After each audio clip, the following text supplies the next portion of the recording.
नमस्कार मित्रांनो, आज आपण चर्चा करणार आहोत एका अत्यंत महत्त्वाच्या विषयावर, ज्यामुळे आपल्या आर्थिक भविष्यात मोठा फरक पडू शकतो. आपणास कधी विचार आला आहे का की आळशी लोकांसाठी गुंतवणुकीचे कोणते सोपे आणि प्रभावी पर्याय असू शकतात? आजचा आपला विषय आहे इंडेक्स फंड. इंडेक्स फंड म्हणजे काय? हे एक गुंतवणूक साधन आहे जे बाजारातील सर्वात मोठ्या कंपन्यांचे शेअर्सचा एकत्रित पोर्टफोलिओ तयार करतो.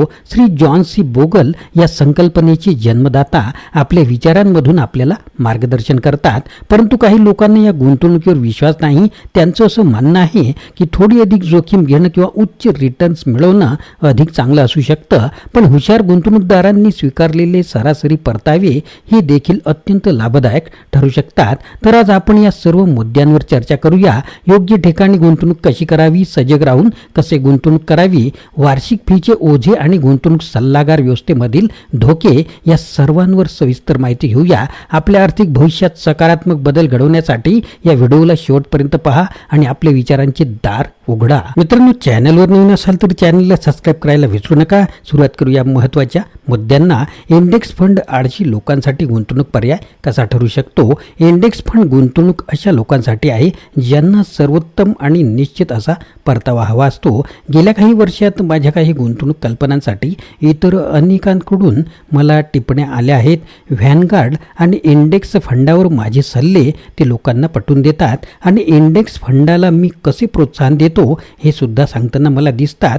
वरून हेही लेबल लावतात की इंडेक्स फंड केवळ अशा सामान्य लोकांसाठी त्यांना गुंतवणुकीसाठी जास्त कष्ट करण्याची इच्छा नसते. फंड व्यवस्थापकाच्या सहाय्याने थोडे अधिक कष्ट आणि हुशारीने तुम्ही अधिक नफा मिळू शकता. ही बाजारामध्ये असलेली टूम आणि साफ खोटी आणि फसवी आहे असे मी म्हणेन. मी यापूर्वी म्हटल्याप्रमाणे माझ्या वैयक्तिक गुंतवणुकीसाठी बोगले यांच्यापेक्षा जास्त मला कोणीही सहाय्य केले नाही. व्हॅनगार्ड फंड सुरू करण्यापासून आणि भागधारकांना फायदा देणारी त्यांची अद्वितीय जी रचना आहे ती सुरू करण्यापासून निर्देशांक निधी म्हणजेच इंडेक्स फंड तयार करण्यापर्यंत मला त्यांच्या मार्गदर्शक तत्वांची सहायता मिळाली असे लेखकांचे म्हणणे आहे. आता वयाच्या 80व्या वर्षी बाजारात यशस्वीरित्या सर्वोत्तम कामगिरी करण्याबद्दल त्यांचे काय म्हणणे आहे की मी या व्यवसायात 60 वर्ष राहिलो आहे आणि मी हे अजूनही पूर्णपणे यशस्वीरित्या करू शकलो नाही असेच मला वाटते. तसा कोणी प्रयत्न केला असेल असेही मला वाटत नाही, कारण हा बाजाराचा इतका विस्तृत असा व्याप आहे. इंडेक्स फंडची मूलभूत संकल्पना अशी आहे की सर्वात जास्त परतावा देणारे स्टॉक हे सुरुवातीला खूप कमी किमतीला असतात. आपण अशा भागांची निवड बारकाईने करायची असते. वॉल स्ट्रीटवरील व्यवस्थापकांना म्हणूनच आपण इतकी जास्त कमिशन देऊन इंडेक्स फंड निवडायचे काम देतो, नाही का? श्री बोगले यांची त्यावेळी सर्वत्र खिल्ली उडवली गेली होती आणि काही भागात अजूनही तसे केले जाते. त्यांनी स्वतः अभ्यास करून एका फंडाची निर्मिती केली होती.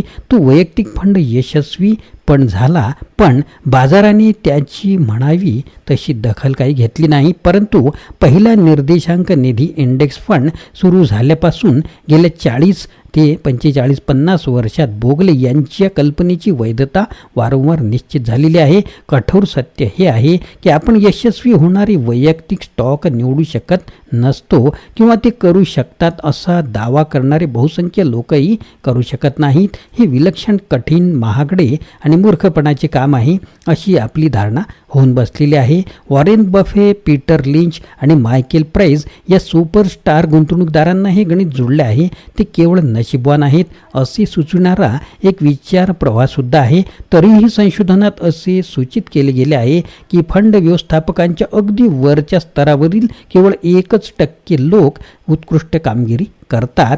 मग जर असे असेल तर इतके लोक अजूनही इंडेक्स फंड कल्पनेला विरोध का करतात? मला वाटते की यामागे बरेच वेगळे मानसशास्त्र आहे. याची काही कारणे सुद्धा आहे, ती सुद्धा आता आपण पाहूया. हुशार लोकांसाठी ही कल्पनाच आव्हानासारखी आहे की ते निर्देशांकाला मागे टाकू शकत नाहीत. असे दिसते आहे की चांगल्या कंपन्या शोधणे आणि वाईट टाळणे खूप सोपे आहे असे लोकांना वाटते. हा माझा वैयक्तिक मतप्रवाह आहे आणि खरे तर मी सुरुवातीला ह्या मानसिकतेमुळे खूप तोटा सहन केला आहे. 1960च्या दशकात अमेरिकन सरकार जनरल मोटर्सच्या सक्तीच्या ब्रेकअपचा गंभीरपणे विचार करत होते. असे कधी झाले नव्हते. GMला इतके प्रबळ आणि शक्तिशाली मानले गेले की इतर कोणीही कार कंपनी स्पर्धा करू शकत नाही. आज GM सरकारने केलेल्या प्रचंड बेलआउटच्या तरतुदीमुळे जिवंत आहे. दुसरीकडे 1990च्या दशकात स्मार्ट मनी ॲपल संघटना कदाचित जगू शकणार नाही अशी पैज लावत होती. पण आज ॲपलची प्रगती आपण बघू शकतो. लक्षात घ्या, रात्रीचे तारे हे दिवसाच्या प्रकाशामध्ये विरून जात असतात. इंडेक्स फंड खरेदी करणे म्हणजे बाजाराचा सरासरी परतावा स्वीकारणे होय. लोकांना सहसा सरासरी परतावा आवडत नाही, कारण तो खूप कमी असतो किंवा थोडक्यात तो परतावा इतर सर्वांप्रमाणे सारखा असतो. परंतु या संदर्भात सरासरी या शब्दाचा बहुतेक गैरसमज होतो. तसेच येथे सरासरी या शब्दाचा अर्थ इंडेक्स फंडातील सर्व समभागांची म्हणजे स्टॉक, इक्विटी यांची एकत्रित कामगिरी असा होतो. व्यावसायिक फंड व्यवस्थापक या सरासरीपेक्षा किती जास्त परतावा मिळवून देतात यावरती त्यांची स्पर्धात्मकता दिसून येते. खरं तर 15 ते 30 वर्षाच्या कालावधीत निर्देशांक स्वतः सक्रियपणे व्यवस्थापित केल्यास सरासरीच्या 82% ते 99% पेक्षा जास्त कामगिरी करेल. याचा अर्थ असा आहे की VTSX सारख्या एकूण शेअर बाजार निर्देशांक निधीची खरेदी केल्याने आपण शीर्ष कामगिरीच्या श्रेणीत असाल याची आपल्याला हमी मिळते. आर्थिक माध्यमे अशा व्यक्ती आणि व्यावसायिकांच्या कथांनी भरलेली असतात ज्यांनी 1 किंवा 2 किंवा 3 वर्षे निर्देशांकाला मागे टाकलेले आहे, किंवा बफेसारख्या अगदी क्वचितच प्रसंगी खूप काल यशस्वी गुंतवणूकदाराचे उदाहरण आपल्या समोर असते. बफे जे करतात तेच करा या नेहमी वापरल्या जाणाऱ्या सूचनेची मला विलक्षण चीड येते.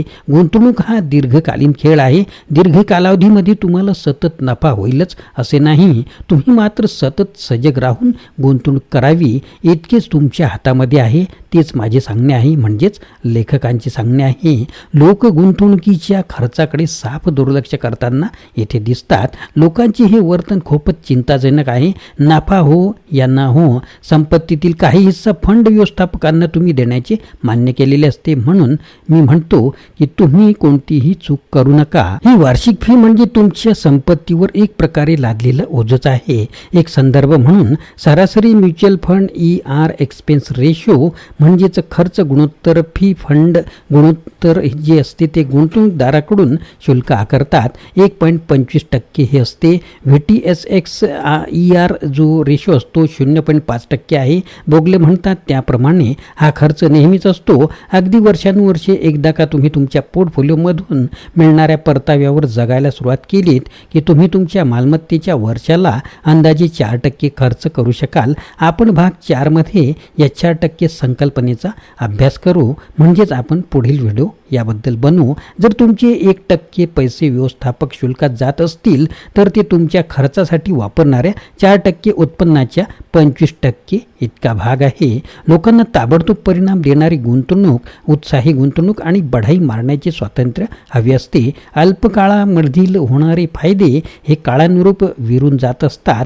माझ्याबद्दल बोलायचे झाले तर मी माझा उत्साह सामान्य गुंतवणुकीमध्ये शोधतो जी माझ्या गरजांसाठी पुरेशी आणि उपयुक्त आहे. शेवटी आणि कदाचित सर्वात प्रभावी सल्ला बाजारामध्ये तुमचा नफा शोषून घेणारा समर्पित असा एक मोठा व्यवसाय आहे जी तुम्हाला तुमच्यावरती विश्वास ठेवण्यास भाग पाडू शकतात.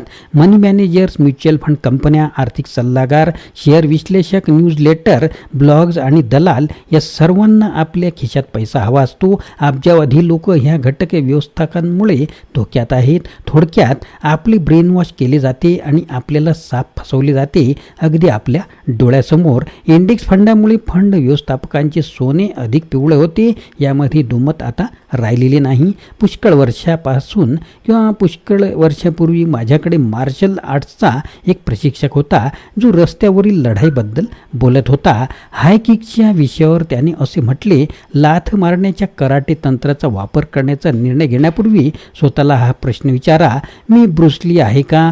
जर उत्तर नाही असेल तर तुमचे पाय जमिनीवर ठेवा. चित्रपट स्पर्धामध्ये किक जितकी छान आणि प्रभावी दिसते त्यापेक्षा प्रत्यक्ष रस्त्यावर त्याचा प्रयोग करणे खूप जास्त धोकादायक असते. तोपर्यंत तुम्ही तुमच्या प्रतिस्पर्ध्यापेक्षा खूप कुशल आणि लक्षणीयरित्या अधिक कुशल नसाल तोपर्यंत तुम्ही असुरक्षित असता हे यावरून कळते. तसेच गुंतवणुकीच्या बाबतीत सुद्धा तुम्ही वागायला हवे असे मला वाटते. वैयक्तिक स्टॉक्स निवडण्याचा प्रयत्न सुरू करण्यापूर्वी आपण स्वतः किंवा फंड व्यवस्थापकांनी स्वतःला हा सोपा प्रश्न विचारला पाहिजे, मी वॉरेन बफेट आहे का? जर उत्तर नाही असेल तर आपले पाय जमिनीवर घट्ट ठेवा. मला काय म्हणायचे आहे ते पटते आहे ना आपल्याला? तर मित्रांनो, आज आपण इंडेक्स फंडच्या गुंतवणुकीच्या संकल्पनेवर सखोल चर्चा केली. श्री जॉन सी बोगल यांच्या विचारांमुळे या गुंतवणुकीच्या साधनांची महत्त्वाची माहिती मिळाली. आम्ही पाहिलं की इंडेक्स फंड म्हणजेच बाजारातील सर्वात मोठ्या कंपन्यांच्या शेअर्सचा एकत्रित पोर्टफोलिओ, जो आपल्याला दीर्घकालीन आर्थिक सुरक्षितता आणि साधी कमी जोखीम असलेल्या गुंतवणुकीचा लाभ देतो. तरीसुद्धा अनेक लोकांना या फंडाबाबत काही शंका आहेत.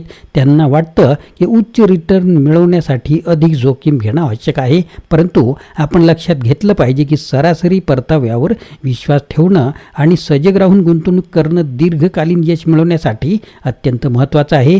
गुंतवणूक करण्याच्या प्रत्येक निर्णयात वार्षिक फी, ताबडतोब परतावा आणि गुंतवणूक सल्लागार व्यवस्थेमधील धोके यांचे विचार करणं आवश्यक आहे. हे सर्व मुद्दे समजून घेतल्यास आपण अधिक सुसंगत आणि माहितीपूर्ण निर्णय घेऊ शकतो. आशा आहे की हा आजचा व्हिडिओ आपल्याला इंडेक्स फंड आणि त्याच्या महत्त्वाची अधिक माहिती देण्यात यशस्वी झाला असेल. जर तुम्हाला हा व्हिडिओ आवडला असेल तर कृपया लाईक करा, सबस्क्राईब करा चॅनलला आणि आपल्या मित्रांसोबत व्हिडिओ शेअर करा. आपल्या आर्थिक भविष्यात सकारात्मक बदल घडवण्यासाठी याचा उपयोग करा. धन्यवाद. पुढील व्हिडिओत भेटूया.